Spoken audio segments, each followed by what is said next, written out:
আয়াস তুমি তোমার জন্মদিন খাইতে আসছো? হ্যাঁ, জন্মদিন খাইতে আসছে আয়াস। এদিকে হচ্ছে প্যান্ডেল করা হয়ে গেছে, আর এই যে রান্না বাড়া চলছে, আর এই যে বউ। আয়াস তুমি তোমার জন্মদিন খাইতে। আখির ছেলে আয়াসের আজ 1 বছর পূর্ণ হলো। ছেলের জন্য চলছে জমজমাট আয়োজন তার মা আখির। হঠাৎ করে আখির ছেলের জন্মদিনে এক কারা এসে হাজির হলো।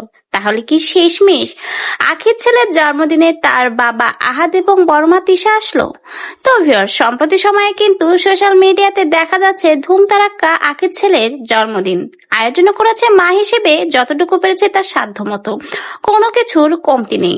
আগের দিন থেকেই শুরু হয়েছে জন্মদিনের আয়োজন। এমনকি আখি তার ছেলের কিন্তু গায়ে হলুদ দিতে ভোলেনি। গায়ে হলুদ দিয়েছে নিজের ছেলের এবং নিজে হাতেই সবকিছুর আয়োজন করেছে। কোনো কিছু কমতি রাখেনি তার ছেলের জন্মদিনে। 70 জন লোকের আয়োজন করেছে। পারিবারিকভাবে এই অনুষ্ঠানে কিন্তু কেউই বাদ ছিল না। ছিল তার প্রিয় শুভাকাঙ্ক্ষীরাও, যারা বিপদের সময় আখির পাশে ছিল। তো ভিউয়ার্স, আখির জন্মদিনে হঠাৎ কারা এসে হাজির হলো? আখির জন্মদিনে আখির কাছের প্রিয় মানুষগুলো এসে হাজির হয়েছে, যারা সবসময় আখির পাশে ছিল, তার বিপদে সাহায্য করেছিল। হ্যাঁ ভিউয়ার্স, আখির প্রিয় মানুষ বলতে তার দুঃসময়ের সেই বন্ধুরা মৌ এবং তার বর আরিফ, তারাই কিন্তু হাজির হয়েছে আখির ছেলের জন্মদিনে এবং সকল আয়োজনে কিন্তু তারাও হাত বাড়িয়ে দিয়েছে। বলতে গেলে সাহায্য সহযোগিতা করছে সকলে, যেন আয়াসের এই জন্মদিনের অনুষ্ঠানটা সুষ্ঠুভাবে তারা পালন করতে পারে। কোনো কিছুর কমতি রাখেনি আখি তার ছেলের জন্মদিনে। মা হিসেবে যেটুকু পেরেছে সাধ্যমতো চেষ্টা করেছে তার ছেলের জন্মদিনটা উদযাপন করতে।